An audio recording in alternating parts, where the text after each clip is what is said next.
again. I'm so excited to be on the show, and tonight we're going to be speaking to an interesting guest who has been doing amazing work in the community here in New Brunswick, especially in the city of Moncton. Welcome with me, Ivan Okello, who has been working with the community, doing amazing work. We really want to hear your compelling story, your background, what got you started here, and how you're doing. Hi, Ivan. Thank you so much. Hello, and thank you so much for having me. Of course. Yeah, I've been following the show, and I've been really a big fan, and I'm really delighted that you could invite me to join Thanks. today. Thank you, Ivan. Yeah. So we want to hear about you. How long have you been in New Brunswick? Where did this start from? Where is Ivan from? We want to know everything about you tonight. So I'm originally from Uganda, and I moved to Canada in 2016 to pursue my education in Halifax when I went to Dalhousie University for graduate school. And that's really where my journey began. And to be honest with you, I wasn't even planning to stay in Canada actually. So the whole story really unfolded around me being able to pursue my education and return to Uganda when I was finished with it. But in the end, you know, like life took me to a different path, and I decided to stay and eventually moved to New Brunswick in 2019. And that's really how my story in this province began. And now it's about 4 years, because I think actually October 2019 and October, this is where we're at now, so that would be a total of 4 years in New Brunswick and in Moncton specifically for about 3 years. That's interesting, because I know that with a lot of students, they come into the province and they love it, they want to stay back, and it's interesting that you got into Canada and you were like, well, I don't think I'm staying. So what brought you from Halifax to New Brunswick to Moncton? Yes, so for me actually coming to Moncton and to New Brunswick was because I had a job offer. And when I had graduated school and I was looking for employment, I got actually hired by a university in New Brunswick. And my move to New Brunswick was primarily to get to take up a job offer that I had. And it was at a university that I used to work in. And initially it began as a simple leap, of faith. And somehow it really just catapulted into me becoming more like, an active resident of the province, but also of the community that I live in. And now it's been about 4 years that I've been living in New Brunswick, and I've been enjoying my time here. And now this community feels like home for me. Oh, that's amazing. Yeah. So was your course of study relevant to the work that you were doing with the university? Actually, not as much. I think for me, actually, the change in my path while I was in university was discovering that I really liked working with people. And in university, you have lots and lots of students, and many of them from many different cultures. And I noticed that there was a world around me that I really didn't know, but I was really eager to explore and get to know them. And the easiest way I could do it is to help them get familiar with university and get comfortable with life in a new country. And just like that, I felt like this is the kind of work that was, meant for me, regardless of the education that I had. And I decided that I would stay in that sector, just working with people and giving them the tools to succeed in a new environment. And so that took me to the university that I worked in, but also to the job that I'm doing now, where I work very closely with new immigrants and refugees to give them the tools they need to settle in Canada and make a community for themselves. Ivan, that is hugely impactful. Yeah. I'll come back to the work that you do right now. I want to hear about life as a student and the work that you did with the university, because I think New Brunswick is seeing more and more international students actually come through. And from people that I know, friends of friends on the news, I'm hearing that there's a lot of struggles that international students are facing. Yes. What was it like for you while you were in school studying as a student and while you worked in the university? Yes. So for me, actually, like being a student was particularly challenging, because I think everyone who has migrated to a new place knows the difficulty of being separated from the immediate family Absolutely. or the immediate community that they've grown comfortable to be with. And coming to university presents that first step where you have to find a new community of friends, a new community where you can have new hobbies, but also celebrate special holidays, you know, like Independence and Christmas. And that was a really big challenge for many students to find space to, you know, gather around and eat, you know, jollof rice over holidays and different things. But for me, I think what was the biggest difference was being able to just create those spaces where people could come and celebrate and make a new friend and try something from a new country, but also to bridge those human connections that they desperately needed to feel like they belonged in the community. So for me, university was really being able to foster, you know, the threads of those relationships and make sure that they happen. And for me, that really became a strong interest of mine. And I've been personally invested in, you know, the well-being of other people. So in a way, it became a process of me just being able to find community for myself, but also community for other people. And in a way, it just made me really enjoy that kind of work. And it made university a natural place to be because there's constantly new people coming in from different parts of the world with so much culture to share. And also knowing that they come with a lot of challenges. And sometimes you could be the first in university within your family. So you could find that, you know, you have the expectation of a whole family resting on your shoulders. And that was one of the biggest challenges that I found students having, because, I mean, imagine your family investing every resource they have upon you, and your success being really what holds their aspirations and hopes really, really high. And I could see that students had that burden weighing on them. And sometimes it was just to give them the confidence that they'll find their feet, they'll get comfortable, they'll get their way. And many of them did, and I'm very close to many of them up to this day, which for me is a personal joy to see them really find their way in this, you know, in a new country and in a new community and all of that.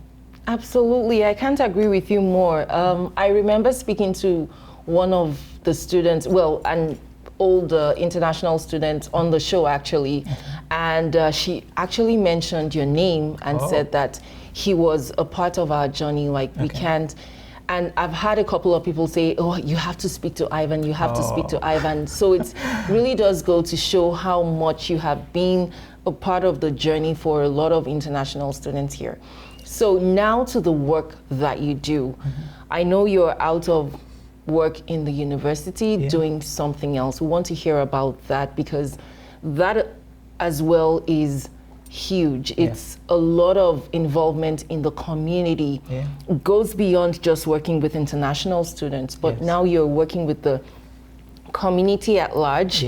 And we want to hear about that. Sure. So my work right now helps organizations find ways of being able to include, you know, newcomers and people from different backgrounds into the workplace.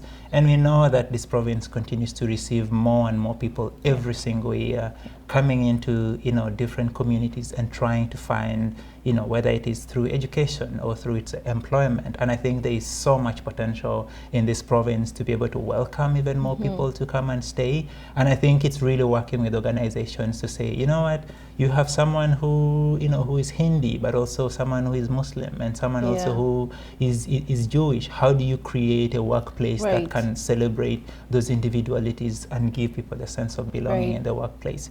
So my work primarily is to enable organizations to just find the tools and the resources they need to adapt to the workplace that we have, because it's no longer like 50 years ago when we had a very similar group of people with a similar sense of culture and norms. Now you could have 10, 15, maybe even 20 countries within one company. So my work is to help them find the tools to be able to include everyone that has come from every part of the world to that workplace, to create a space where everyone can feel that they can actively participate. And for me, it's, you know, it's a joyful piece of work, because in the process I get to work with a lot of newcomers that really want to lead and change, you know, the province of New Brunswick. So it's also to give them the tools they need to say, you know what, I want to be a leader in this sector. You know, who do I need to talk to? You know, what do I need to do? You know, how do I find my way to be able to make my voice heard in these specific places? So my work is to really match, you know, the individuals, you know, many of them newcomers that come to the province, but also to organizations that are hiring these immigrants and saying, you know what, this is a company that you need to work in that will allow you to grow as a person you are from whichever part of the world you're from, that you're able to contribute as much as you can to the growth of not only your company, but the province at large. Ivan, I have to tell you, I have to be honest with you, it's amazing the work you do. And I don't mean to flatter. No, honestly, because I'll share very quickly some of my own experience. You mentioned that it's a joyful work to do. Yes. I came in as a newcomer to Canada, New Brunswick, in 2018. And even at that time, I found that it was still kind of new for newcomers in New Brunswick at the time. The province was at the stage of just beginning to really welcome larger groups of migrants from Africa and from other parts of the world. And one of the challenges that we faced when we came was that even though we were absorbed gradually into the work system, it was a bit of a struggle, you know, to express that we had some level of Canadian experience, if I can put it that way, you know, in the work environment.